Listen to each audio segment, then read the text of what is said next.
सत्संग में जो आप लोगों ने सुना है ये कल्याण की बातें हैं, बहुत कल्याण की बातें हैं।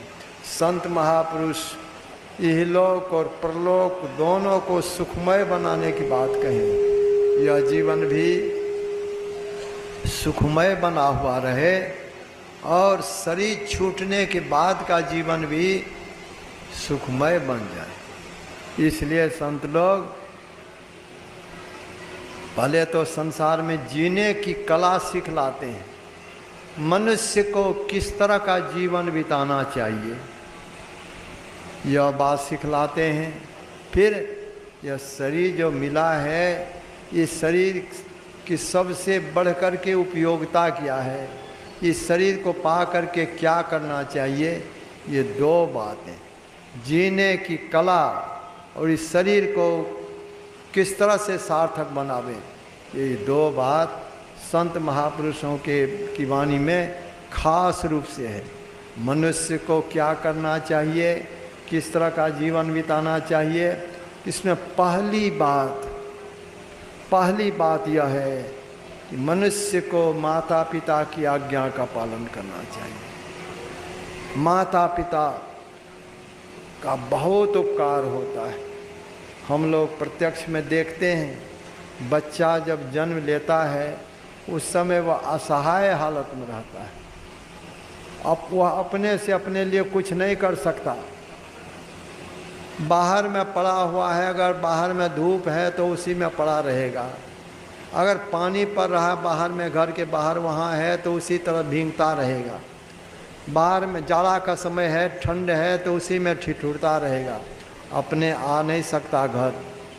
पखाना पेशाब पर पड़ा हुआ है तो उसी पर पड़ा रहेगा, वह उसी हालत में पड़ा रहता है। माँ उसे उठाती है, उसके पैखाना पेशाब को साफ करती है।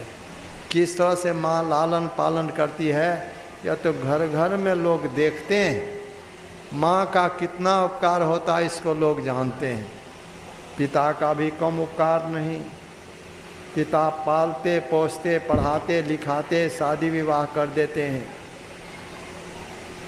पुत्र को पढ़ाने में एक गरीब व्यक्ति के मन में भी रहता है, मेरा पुत्र पढ़ लिख करके ऊंची शिक्षा प्राप्त करे और ऊंची शिक्षा प्राप्त करके उसे अच्छी नौकरी लग जाए, उनका जीवन सुखमय बन जाए। इस उद्देश्य से एक गरीब व्यक्ति भी पुत्र को गरीबी हालत में रहते हुए पढ़ाते हैं, ऊंची शिक्षा दिलाते हैं।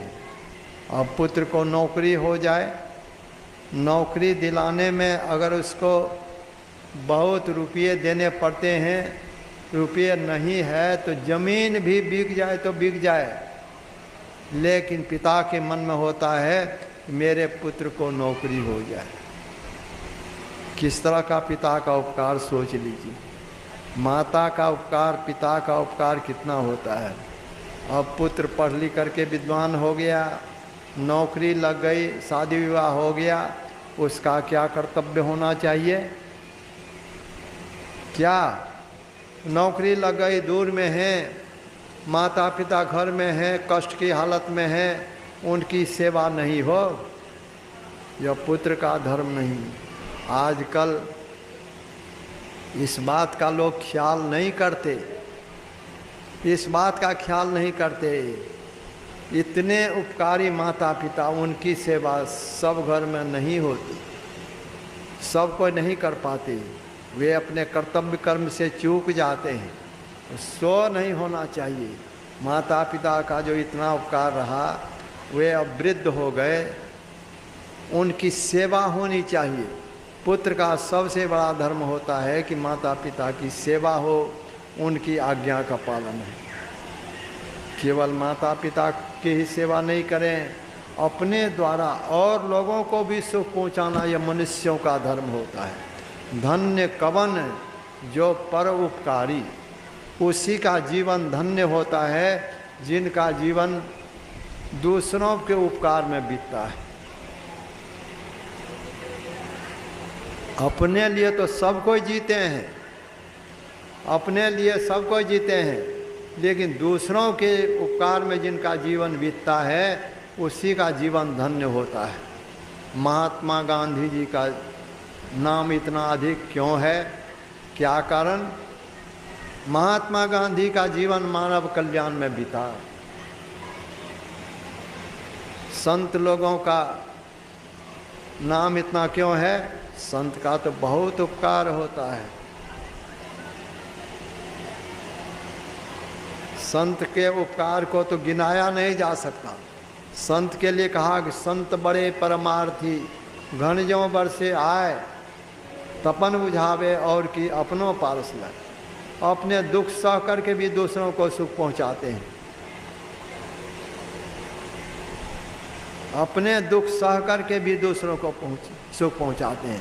संत का बहुत उपकार। हम लोग संत स्तुति गाते हैं, उसमें है कि संत कैसे होते हैं? दुख भंजन भव फंदन गंजन, ज्ञान ध्यान निधि जग उपकारी। दुख से छुड़ाने वाले, दुख भंजन भव फंदन गंजन, संसार के फंदे से निकालने वाले, और ज्ञान ध्यान रूपी धन के द्वारा लोगों का उपकार करते हैं। बिंदु ध्यान विधि नाद ध्यान विधि, सरल सरल जग में पुरस्कारी। संत लोगों का उपकार करते हैं, लोगों को सुख पहुंचाते हैं।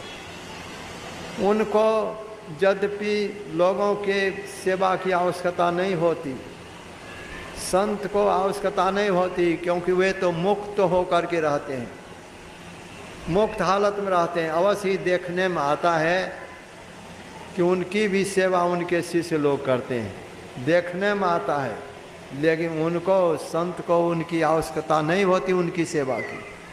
हम लोगों के परमाराध्य गुरुदेव अंतिम में अस्वस्थ हालत में थे। एक बाहर के सत्संगी आए, उन्होंने देखा कि गुरु महाराज तो अपने से चल फिर नहीं सकते हैं।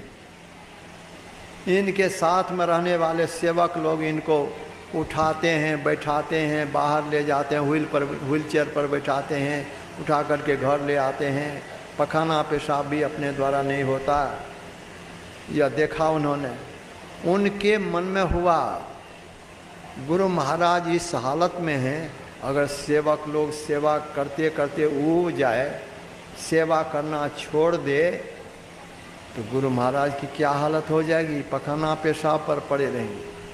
मन में सोचा वो सत्संगी, गुरु महाराज तो सबके मन की जानने वाले, मन की जाने सब गुरु कहा छिपावे अंध। उनके भ्रम के निवारण के लिए जब वे सत्संगी जाने लगे, दोपहर का समय हो गया था। कुछ लोग भोजन कर चुके थे, कुछ भोजन कर रहे थे। उनको जाने का समय हुआ तो उनके मन हुआ कि अब जाना है तो गुरु महाराज को एक बार प्रणाम कर लूं। गुरु महाराज के बासे पर गए, बरामदे पर गए, देखा कि किवाड़ी सटी हुई है। गुरु महाराज के कमरे की किवाड़ी सटी हुई है, खिड़की नीचे वाली खिड़की भी सटी हुई है, ऊपर वाली खुली हुई है। तो झांक करके देखे, उनके मन हुआ कि गुरु महाराज की सेवा में अभी जो सेवक होंगे उनसे अनुमति ले करके तब अंदर जाना चाहिए। गुरु महाराज को प्रणाम करके वहाँ पास में जा करके प्रणाम करके तब जाऊँ।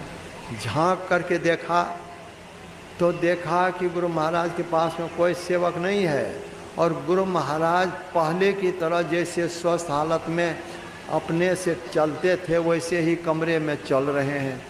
देख करके बड़ा आश्चर्य हुआ कि सवेरे तो देखा कि गुरु महाराज को सेवक लोग उठाते हैं, उठा करके घर ले जाते हैं, घर से व्हील चेयर पर ले आते हैं, अभी अपने आप चल रहे हैं। तो गुरु महाराज उनको उनके भ्रम का निवारण किए कि देखो, हमको सेवक की आवश्यकता नहीं है, हमको सेवक की आवश्यकता नहीं, हम तो इन लोगों का उद्धार करने के लिए अपनी सेवा में रखकर सेवा के बहाने इनका हम उपकार करते हैं, इनका उद्धार करते हैं। तो संत को तो आवश्यकता नहीं होती, लेकिन मनुष्य का धर्म होता है कि गुरु की सेवा करें, माता पिता की सेवा करें, गुरु की सेवा करें, समाज की सेवा करें और लोगों का उपकार करें। यह मनुष्य का धर्म होता है। इन सब के करते हुए और क्या करें? अपने चरित्र को उत्तम बना करके रखें, और उत्तम बना करके रखते हुए परमात्मा की भक्ति जो जीवन का सबसे महत्वपूर्ण कार्य है।